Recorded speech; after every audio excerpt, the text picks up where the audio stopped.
지금 미국 국무부가 발칵 뒤집어졌습니다. 트럼프 대통령이 직접 서명한 그린란드 점령 계획이 예상치 못한 대재앙을 불러왔기 때문입니다. 3천조 원어치의 히토류가 잠든 땅을 차지하려던 미국의 야심은 나토 동맹국들의 강력한 반발과 그린란드 주민들의 분노 속에 처참하게 무너졌습니다. 덴마크 총리는 미국이 동맹을 공격하면 모든 것의 종말이라며 경고했고, 유럽 7개국은 공동 성명을 내며 미국을 규탄했습니다. 돈으로 밀어붙이면 된다던 백악관의 오만함은 얼음왕국의 단호한 거절 앞에 산산조각 났습니다. 더 충격적인 건 따로 있습니다. 미국이 수조 원을 쏟아부었지만 히토류는 단 1톤도 캐지 못했다는 사실입니다. 그리고 벼랑 끝에 몰린 미국이 살아남기 위해 선택한 유일한 길은 놀랍게도 한국에게 고개를 숙이는 것이었습니다. 도대체 얼음의 땅 그린란드에서 무슨 일이 벌어진 걸까요? 미국의 패배와 한국의 승리, 그 충격적인 전말을 지금 공개합니다. 영상 시작 전에 좋아요와 구독 버튼 꼭 한번 눌러주세요. 여러분의 응원이 저에겐 큰 힘이 됩니다. 그럼 바로 시작하겠습니다. 며칠 전 새벽 3시 제 침실 전화벨이 요란하게 울렸습니다. 발신자는 백악관 국가안보실. 긴급 소집 명령이었습니다. 앤더슨 분석관, 즉시 백악관으로 오세요. 대통령님이 기다리고 있습니다. 저는 잠옷바람에 코트만 걸치고 차를 몰았습니다. 워싱턴의 새벽 거리는 텅 비어 있었고 가로등 불빛만이 제 불안한 마음처럼 깜빡거리고 있었습니다. 도착해보니 국무장관, 국방장관, CIA 국장까지 미국 권력의 핵심들이 모두 모여 있었습니다. 회의실 문이 열리고 트럼프 대통령이 들어왔습니다. 검은 정장을 입은 그는 밤새 한숨도 못 잔 듯 눈이 충혈되어 있었습니다. 그는 자리에 앉자마자 테이블 위에 놓인 얼음 조각이 담긴 위스키 잔을 신경질적으로 흔들었습니다. 다 들어왔군. 시간 없으니 본론으로 들어가지. 그는 테이블을 탁 치며 지도를 가리켰습니다. 그린란드 저기 묻혀있는 히토류가 얼마라고? 국방장관이 떨리는 손으로 보고서를 펼쳤습니다. 대통령님, 크바네피엘드 광산 지역의 매장량은 약 3천조 원 규모로 추산됩니다. 전 세계 수요의 25%를 100년간 충당할 수 있는 양입니다. 3천조 원. 회의실에 짧은 탄식이 흘렀습니다. 상상조차 안 되는 금액이었죠. 트럼프의 입꼬리가 비릿하게 올라갔습니다. 그 표정을 저는 잘 압니다. 사냥감을 발견한 맹수의 눈빛이었죠. 중국 놈들이 히토류 가지고 장난질 치는 거 더는 못 봐주겠어. 그린란드만 먹으면 게임 끝이야. 중국 콧대를 완전히 꺾어버릴 수 있어. 국무장관이 조심스럽게 입을 열었습니다. 하지만 그린란드는 덴마크 자치령입니다. 우리 마음대로 할 수 있는 땅이 아닙니다. 트럼프가 손을 내저으며 말을 잘랐습니다. 덴마크? 인구 600만도 안 되는 그 작은 나라가 감히 미국한테 안 된다고 할 수 있을까? 내가 알아서 할게. 그는 미리 준비한 계획서를 던졌습니다. 내용은 충격적이었습니다. 나토 방위비를 GDP의 5%로 올리라고 압박해. 안 내면 미군 철수한다고 협박하고, 덴마크가 돈 때문에 쩔쩔맬 때 우리가 그린란드를 사겠다고 제안하는 거야. 거절 못할 금액을 부르면 놈들도 넘어올 수밖에 없어. 저는 등골이 서늘해졌습니다. 동맹국을 돈으로 협박해서 영토를 뺏겠다는 발상. 이건 외교가 아니라 강도질이나 다름없었습니다. 그때 CIA 국장이 손을 들었습니다. 카카, 변수가 있습니다. 러시아입니다. 우리가 덴마크를 압박하면 러시아가 그 틈을 노리고 북극해로 내려올 겁니다. 트럼프는 오히려 반색했습니다. 바로 그거야. 러시아 위협을 이용하는 거지. 러시아가 내려오는데 혼자 막을 수 있나? 미국이 지켜줄 테니 그린란드를 내놔라. 이거 완벽한 시나리오잖아. 회의실은 침묵에 휩싸였습니다. 아무도 반박하지 못했습니다. 트럼프의 계획은 무모했지만 치밀하고 냉혹했습니다. 저는 제 앞에 놓인 물잔을 바라봤습니다. 잔 속에 든 얼음 조각이 녹으며 날카로운 소리를 냈습니다. 마치 곧 다가올 파국을 예고하는 것처럼요. 회의가 끝나고 복도로 나왔을 때 동료 분석관 마이클이 제게 속삭였습니다. 제임스, 이거 정말 괜찮을까? 그린란드 사람들은 물건이 아니잖아. 그들 머리 위에서 흥정하는 걸 알면 가만히 있을까? 저는 대답하지 못했습니다. 저 역시 같은 생각이었으니까요. 그리고 제 불길한 예감은 틀리지 않았습니다. 바로 다음 날 러시아 핵잠수함이 덴마크 영해를 침범하는 사건이 터졌습니다. 트럼프의 시나리오대로 세상이 돌아가기 시작한 겁니다. 하지만 그는 몰랐습니다. 그 시나리오의 끝에 기다리고 있는 것이 승리가 아니라 처참한 패배라는 사실을요.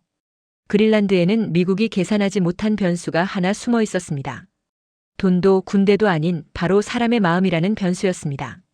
트럼프의 폭탄 선언 직후 백악관은 전쟁터가 되었습니다. 덴마크 총리 메테 프레데릭센이 급히 워싱턴을 찾았습니다. 그녀의 표정은 창백했지만 눈빛만은 결연했습니다. 오벌 오피스 대통령 집무실의 공기는 무거웠습니다. 저는 기록관 자격으로 구석에 앉아 그 숨막히는 현장을 지켜봤습니다. 트럼프는 소파에 비스듬히 앉아 다리를 꼬고 있었습니다. 반면 프레데릭센 총리는 허리를 꼿꼿이 펴고 앉아 있었죠. 오, 메테. 먼 길 오느라 고생했어. 러시아 핵잠수함 때문에 잠도 못 잤지? 트럼프가 짐짓 걱정하는 척하며 운을 뗐습니다.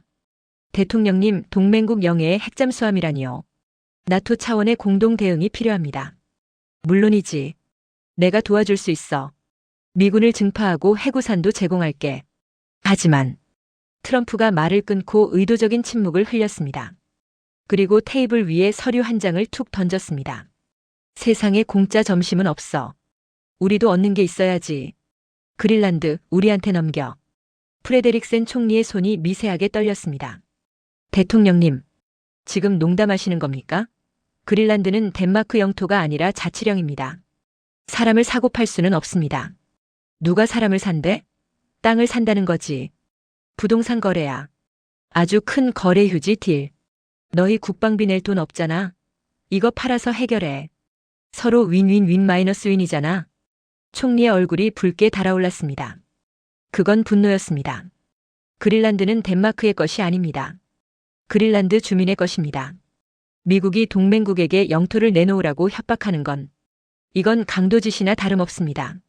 그녀가 자리를 박차고 일어났습니다. 트럼프의 표정이 순식간에 굳어졌습니다. 앉아. 아직 얘기 안 끝났어. 그의 목소리는 낮고 차가웠습니다. 일주일 줄게.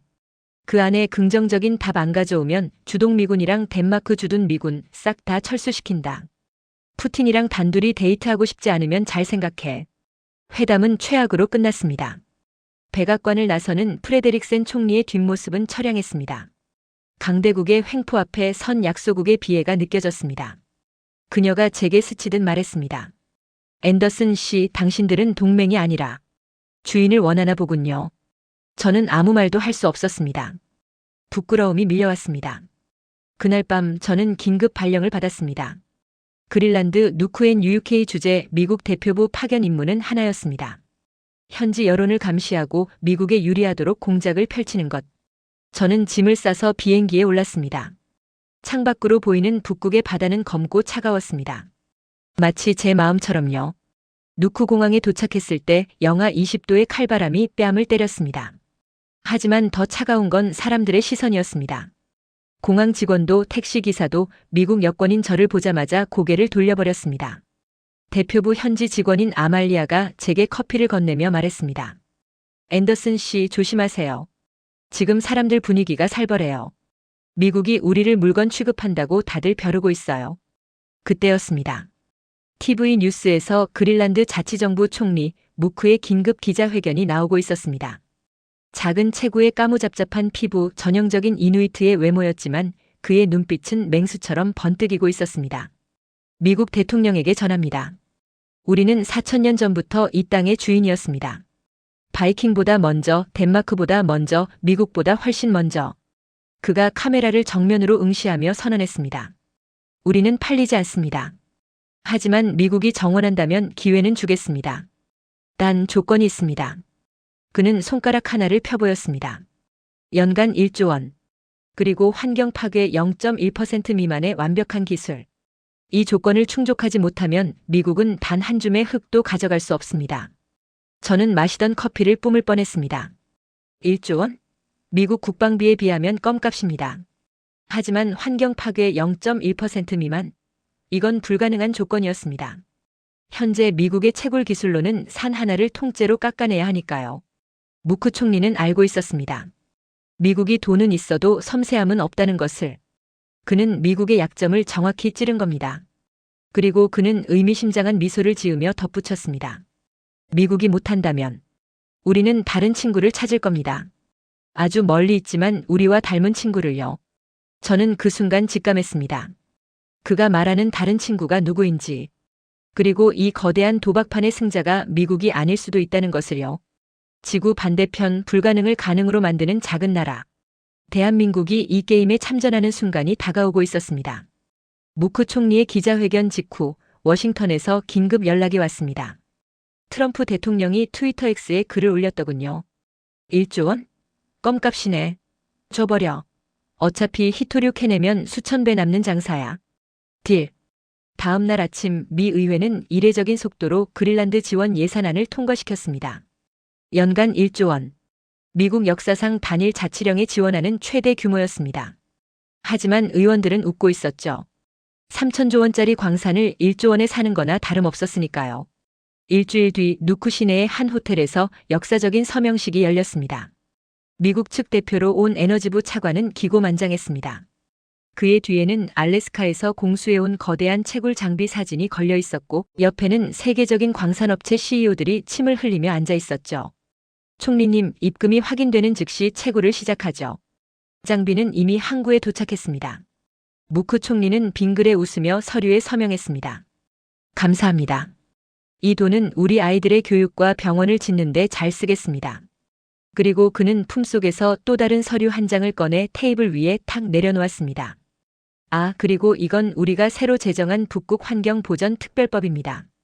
채굴 전에 이 기준을 통과하셔야 합니다. 차관이 코웃음을 치며 서류를 집어들었습니다. 환경평가요? 걱정 마십시오. 미국 기준은 세계 최고. 하지만 문장을 읽어 내려가던 차관의 얼굴이 순식간에 흑빛으로 변했습니다. 옆에 있던 광산업체 CEO도 서류를 낚아채더니 비명을 질렀습니다. 이게 뭐야? 오염물질 배출 0.1% 미만? 탄소 배출 제로? 이건 채굴하지 말라는 소리잖아. 무크 총리가 여유롭게 차를 마시며 말했습니다. 아니죠. 채굴하셔도 됩니다.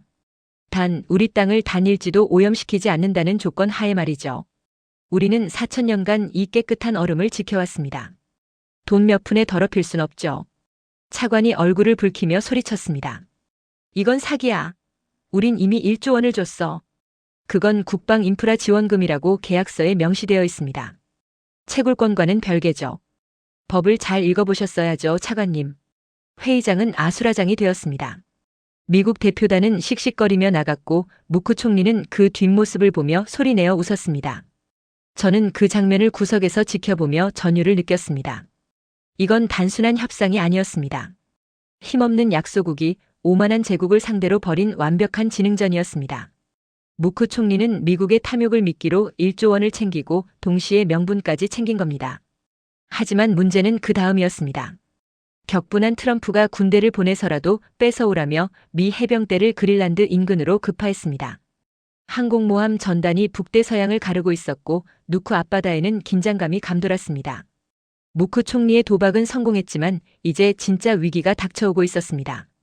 미국이 낼 수 없는 그 0.1%의 기술. 과연 누가 그 불가능한 숙제를 풀 수 있을까요? 그때 제 사무실 팩스 기계가 요란하게 울렸습니다. 발신지는 대한민국 서울 외교부. 문서의 제목을 보는 순간 저는 제 눈을 의심했습니다. 그린란드 정부 귀중 친환경 플라즈마 채굴 기술 제안서. 그린란드 앞바다에는 미군 상륙함이 떠 있고 하늘에는 전투기가 굉음을 내며 날아다녔습니다. 전쟁 일보 직전의 상황이었습니다. 주민들은 공포에 떨었고 무크 총리도 고심하는 표정이 역력했습니다. 미국은 최후 통첩을 보냈습니다. 내일까지 항복하지 않으면 군사작전을 개시한다. 누쿠 시내는 쥐 죽은 듯 조용했습니다. 가게 문은 닫혔고 아이들은 집 안으로 숨었습니다. 세계 최강 대국의 무력 시위 앞에서 작은 자치령이 할 수 있는 일은 없어 보였습니다. 바로 그때였습니다. 누쿠 공항에 낯선 비행기 한 대가 착륙했습니다. 꼬리 날개에 선명한 태극 문양이 그려진 대한민국 공군 수송기였습니다. 트랩이 열리고 한국 대표단이 내렸습니다. 하지만 그들의 손에는 무기도 돈가방도 없었습니다. 대신 그들이 가져온 건 커다란 도면 한 장과 따뜻한 김이 모락모락 나는 기계 장치들이었습니다. 시연 회장은 크바네피엘드 광산 입구에 급조된 텐트였습니다. 영하 25도의 혹한 속에서도 한국 기술진의 눈빛은 뜨거웠습니다. 미국, 중국, 러시아, 유럽에서 온 참관단들이 팔짱을 낀 채 지켜보고 있었습니다. 그들의 표정에는 이런 게 가능할 리가 없다는 불신이 가득했습니다. 50대 중반의 한국연구원 박상현 팀장이 마이크를 잡았습니다. 안녕하십니까? 저희는 한국지질자원연구원에서 왔습니다. 지금부터 저희가 10년간 개발해온 플라즈마 채굴 기술을 보여드리겠습니다. 그는 망설임 없이 장비를 가동했습니다. 윙 하는 소리와 함께 푸른빛의 플라즈마 빔이 암석을 향해 쏘아졌습니다. 마치 SF 영화의 한 장면 같았습니다. 미국 기술자들은 폭파음을 예상하고 귀를 막았지만 아무 소리도 들리지 않았습니다. 놀랍게도 암석은 깨지거나 폭발하지 않았습니다. 대신 표면에서 히토류 입자만이 자석에 끌려 나오듯 부드럽게 분리되어 나왔습니다. 먼지도 폐수도 소음도 없었습니다. 마법 같은 장면이었습니다. 박 팀장이 화면을 가리켰습니다. 숫자가 떴습니다. 탄소 배출 0.04%, 수질 오염 0.03%, 집안 침하율 0.00%, 모두 0.1% 미만이었습니다. 무크 총리가 요구한 전 세계가 불가능하다고 비웃었던 그 기준을 한국은 보란듯이 통과한 것입니다. 미국 참관단 대표의 입이 떡 벌어졌습니다.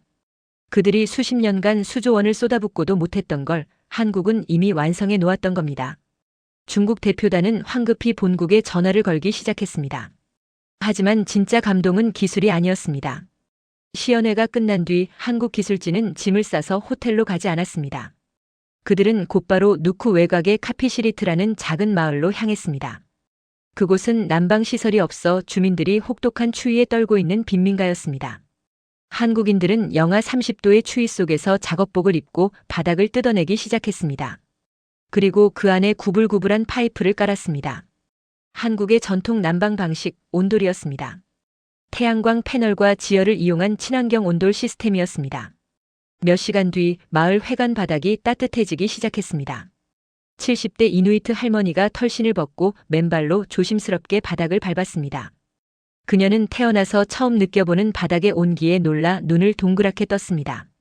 그러더니 주저앉아 바닥을 어루만지며 엉엉 울기 시작했습니다. 따뜻해. 발이 녹는 것 같아. 평생 얼음 위에서만 살았는데. 그 모습을 지켜보던 저는 목이 메었습니다. 미국인인 저조차도 눈물을 참을 수가 없었습니다. 미국은 3,000조 원어치 광물을 캐가려고 군함을 보내고 협박했습니다. 하지만 한국은 할머니의 엄발을 녹여주기 위해 온돌을 깔았습니다. 어느 쪽이 진정한 친구입니까? 답은 명확했습니다. 마을 주민들이 한국 기술자들을 둘러싸고 감사하다며 손을 잡았습니다. 한국인들은 쑥스러운 듯 웃으며 말했습니다. 우리 할머니도 이런 따뜻한 방을 좋아하셨어요.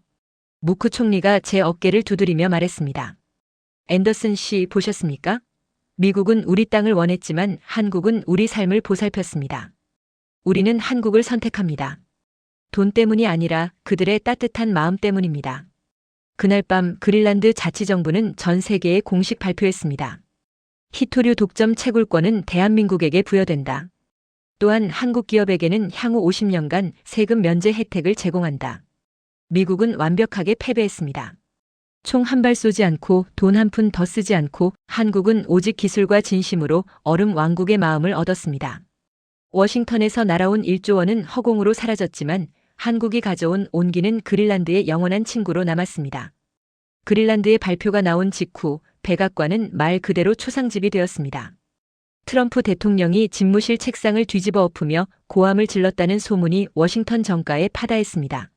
사기꾼들, 내 돈 1조 원. 내놔. 한국 놈들이 다 가져갔어. 당장 해병대 상륙시켜. 하지만 이미 늦었습니다. 계약서는 완벽했고 명분은 한국에게 있었습니다. 무엇보다 전 세계 여론이 한국 편이었습니다. 환경을 지키고 주민을 도운 나라를 공격한다.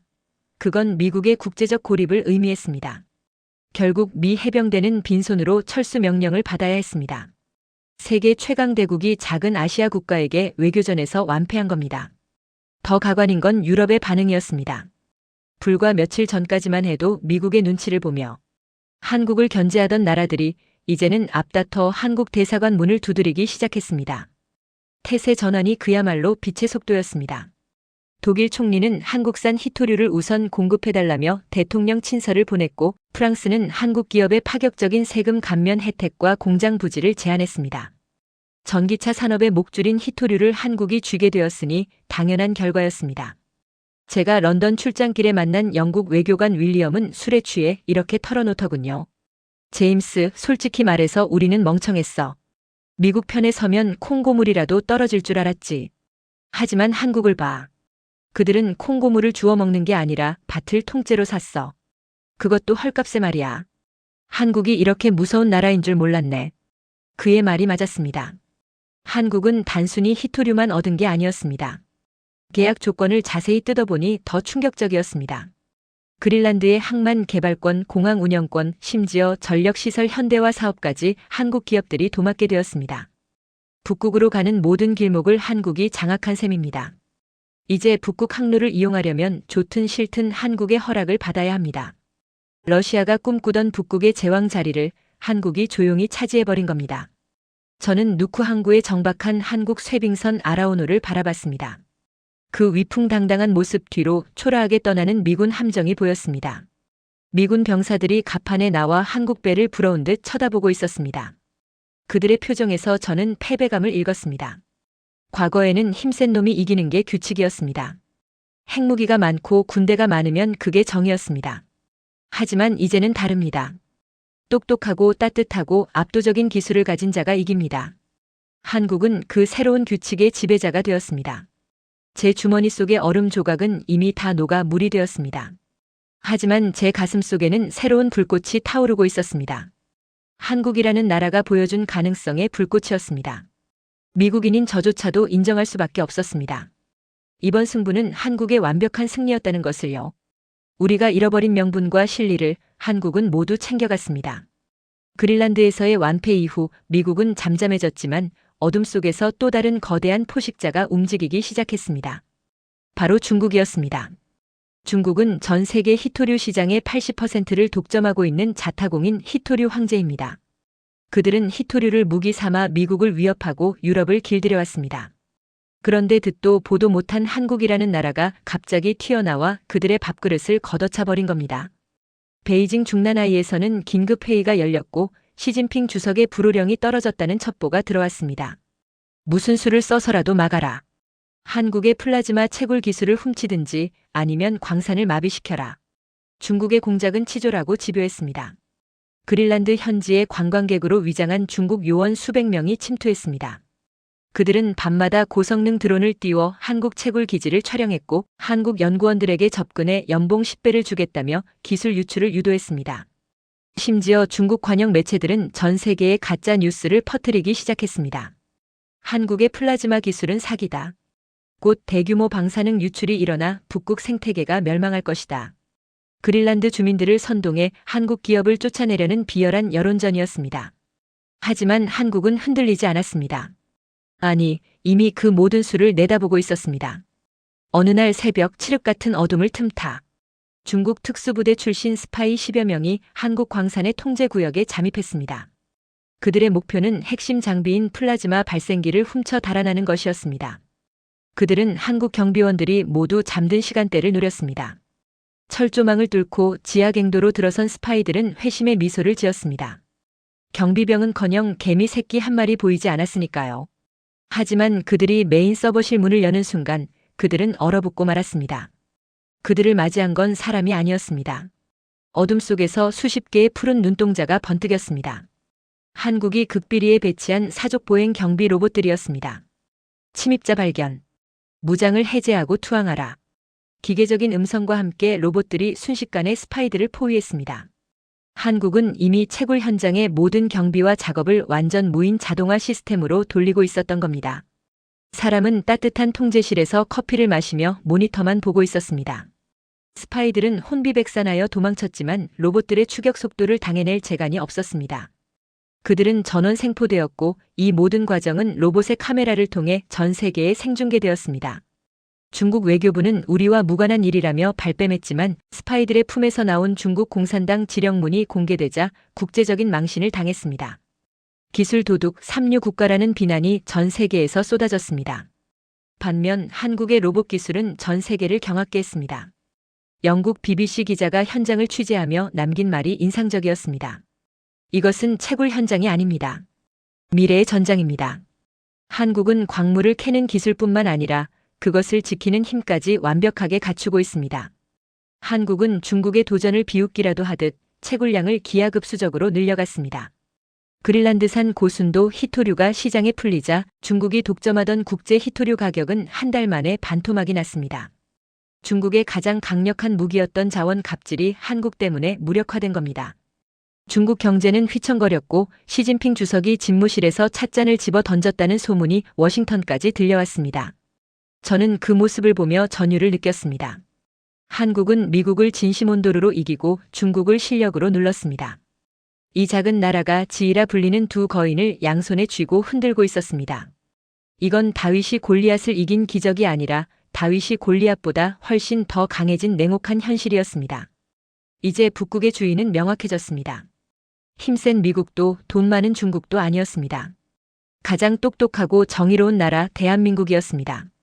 그로부터 반년이 지났습니다. 저는 짐을 정리하다 말고 창밖을 내다보았습니다. 누쿠 항구의 풍경은 6개월 전과 완전히 달라져 있었습니다. 과거에는 덴마크 화물선이나 간혹 들어오던 미국 보급선이 전부였지만 지금은 항구 전체가 태극기로 뒤덮여 있었습니다. 항구 한가운데에는 거대한 한국 쇄빙선단이 정박해 있었습니다. 배의 옆면에는 한국 북극 항로라는 글자가 선명했습니다. 한국은 단순히 히토류만 가져간 게 아니었습니다. 얼어붙은 북극의 바닷길을 열어 유럽과 아시아를 잇는 새로운 물류 동맥을 장악한 겁니다. 제가 아말리아에게 물었습니다. 저 배들은 다 뭐지? 히토류를 실어 나르는 건가? 아말리아가 밝게 웃으며 대답했습니다. 아니요, 앤더슨 씨. 저건 한국에서 오는 식료품과 생필품을 싣고 온 배들이에요. 그리고 갈 때는 우리 수산물을 싣고 가죠. 한국 덕분에 이제 겨울에도 신선한 야채를 먹을 수 있게 됐어요. 그녀의 말대로였습니다. 한국은 자원 채굴만 하는 게 아니라 그린란드 사람들의 삶을 바꾸고 있었습니다. 한국 기업들이 건설한 지열 발전소는 누쿠 시내 전체에 전기를 공급하고 있었고 한국 통신사들이 깐 오지망 덕분에 오지 마을에서도 인터넷이 터졌습니다. 과거 미국이 기지를 짓겠다며 원주민들을 쫓아내던 자리에는 한국 기업들이 지은 학교와 병원 그리고 문화센터가 들어섰습니다. 그날 오후 저는 무크 총리의 초청으로 만찬에 참석했습니다. 놀랍게도 만찬장에는 미국 대사뿐만 아니라 영국, 독일, 프랑스 등 유럽 각국의 대사들이 모두 모여 있었습니다. 그들은 하나같이 무크 총리, 아니 그 옆에 앉은 한국 외교관에게 줄을 서고 있었습니다. 독일 대사가 한국 외교관에게 굽신거리며 말했습니다. 김 과장님, 저희 독일 자동차 산업이 히토류 부족으로 힘듭니다. 한국이 채굴한 네오디뮴을 저희에게 우선 공급해 주실 수 있겠습니까? 프랑스 대사도 끼어들었습니다. 저희도 마찬가지입니다. 한국 기업에 세금 혜택을 드릴 테니 제발 물량을 좀 배정해 주십시오. 저는 그 광경을 보며 헛웃음이 나왔습니다. 불과 몇 달 전만 해도 한국을 미국의 눈치를 보는 나라쯤으로 여기던 그들이 이제는 한국의 결제를 받기 위해 안달이 나 있었습니다. 한국 외교관은 정중하지만 단호하게 말했습니다. 검토해 보겠습니다. 하지만 우선순위는 우리와 신뢰를 지킨 나라들입니다. 그 한마디에 유럽 외교관들의 얼굴이 사색이 되었습니다. 그들은 미국의 편에 서서 한국을 견제했던 과거를 뼈저리게 후회하고 있는 듯 했습니다. 만찬이 끝나고 제가 무크 총리에게 다가가 물었습니다. 총리님, 한국에게 너무 많은 권한을 준 거 아닙니까? 항만, 공항, 자원까지. 사실상 한국이 그린란드의 주인이 된 것 같습니다. 무크 총리는 고개를 저으며 제게 와인잔을 건넸습니다. 아니요, 앤더슨 씨. 주인은 여전히 우리입니다. 한국은 주인이 되려 하지 않아요. 그들은 친구가 되려 합니다. 그는 창밖의 오로라를 가리켰습니다. 미국은 우리를 전략적 요충지로 봤고 중국은 자원 창고로 봤습니다. 하지만 한국은 우리를 사람으로 봐줬습니다. 그 차이가 오늘의 결과를 만든 겁니다. 집으로 돌아오는 길, 저는 누쿠 시내 전광판에 나오는 뉴스를 봤습니다. 한국 쇄빙선 아라오노, 북극 항로 최단시간 주파 기록 경신. 한국은 이제 수에즈 운하를 거치지 않고 북극을 통해 유럽으로 가는 가장 빠른 길을 열었습니다. 물류 비용은 30% 줄었고 배송 시간은 절반으로 단축되었습니다. 전 세계 해운사들이 한국이 뚫어놓은 이 얼음. 고속도로를 이용하기 위해 한국의 통행료를 내야 할 판이었습니다. 저는 인정해야 했습니다. 미국이 1조 원을 들고 와서 협박할 때 한국은 조용히 기술과 진심을 들고 와서 판을 뒤집었습니다. 이건 단순한 외교적 승리가 아니었습니다. 한국이 21세기 새로운 자원 전쟁의 승리자이자 북극의 실질적인 지배자가 되었음을 알리는 대관식이었습니다. 제 주머니 속의 얼음 조각은 녹아 없어졌지만 한국이 피워올린 불꽃은 이제 전 세계를 비추고 있었습니다. 그린란드에서의 임무는 끝났습니다. 워싱턴에서는 복귀 명령이 내려왔습니다. 하지만 저는 비행기 티켓을 끊지 않았습니다. 대신 사직서를 썼습니다. 제 인생의 절반을 바친 미 국무부를 떠나는 게 아쉽지 않냐고요? 전혀요. 저는 이곳에서 더 중요한 것을 배웠으니까요. 떠나기 전날 밤 저는 무크 총리의 초대로 작은 파티에 참석했습니다. 장소는 화려한 호텔이 아니라 한국 기술자들이 온도를 깔아준 카피시리트 마을 회관이었습니다. 안으로 들어서자 훈훈한 온기가 감돌았습니다.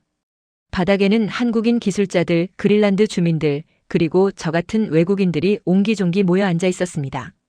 테이블 위에는 기묘한 조합의 음식이 차려져 있었습니다. 매콤한 냄새가 진동하는 김치찌개와 그린란드 전통 음식인 물개고기 수육. 이거 한번 드셔보세요. 한국식 쌈이라고 하던데요. 한 주민이 물개고기를 김치에 싸서 제 입에 넣어주었습니다. 맵고 뜨거웠지만 묘하게 어울리는 맛이었습니다. 마치 한국과 그린란드처럼요. 식사가 무르익을 때쯤 TV에서 속보가 나왔습니다. 그린란드 의회, 대한민국과 형제국가 선언 아나운서가 흥분된 목소리로 전했습니다. 오늘 그린란드 의회는 한국을 단순한 수교국이 아닌 피를 나눈 형제와 같은 특별 동반자로 지정하는 결의안을 만장일치로 통과시켰습니다. 형제국가. 외교 문서에는 없는 단어였습니다. 하지만 그곳에 모인 사람들의 표정을 보니 알 수 있었습니다. 그건 문서가 아니라 진심이었습니다. 무크 총리가 건배사를 했습니다. 미국은 우리에게 기지를 원했고 중국은 광산을 원했습니다. 하지만 한국은 우리에게 따뜻한 방과 미래를 주었습니다. 우리는 영원히 그 은혜를 잊지 않을 것입니다. 한국 기술자 대표가 쑥스러운 듯 웃으며 답했습니다. 저희도 전쟁 때 전 세계의 도움을 받아 일어섰습니다. 받은 만큼 돌려주는 것뿐입니다. 그 순간 저는 눈시울이 뜨거워지는 것을 느꼈습니다. 이것이 바로 진정한 강대국의 품격이었습니다. 힘으로 찍어 누르는 게 아니라 손을 잡아 일으켜 세우는 힘. 남의 것을 뺏는 게 아니라 가진 것을 나누어 더 크게 만드는 지혜. 한국은 총 한 자루 없이 돈 한 푼 들이지 않고 인류가 나아가야 할 새로운 길을 보여주었습니다. 저는 밖으로 나왔습니다. 밤하늘에는 초록빛 오로라가 춤을 추고 있었습니다. 그 아래 한국의 태극기와 그린란드의 깃발이 나란히 펄럭이고 있었습니다. 저는 주머니에서 구겨진 종이 한 장을 꺼냈습니다. 트럼프 대통령이 제게 보냈던 비밀 지령서였습니다. 수단과 방법을 가리지 말고 그린란드를 점령하라. 저는 그 종이를 찢어 밤하늘로 날려보냈습니다. 차가운 바람에 실려 날아가는 종이 조각들이 마치 제 지난날의 오만함처럼 느껴졌습니다. 이제 저는 압니다. 세상을 움직이는 건 공포가 아니라 공감이라는 것을. 그리고 그 공감의 힘으로 북극의 얼음을 녹인 작은 거인, 대한민국이 있다는 것을. 지금 전 세계가 그들을 주목하고 있습니다. 아니, 경이로운 눈으로 바라보고 있습니다. 왜냐하면 한국은 단순히 잘 사는 나라가 아니라 함께 살고 싶은 나라가 되었으니까요.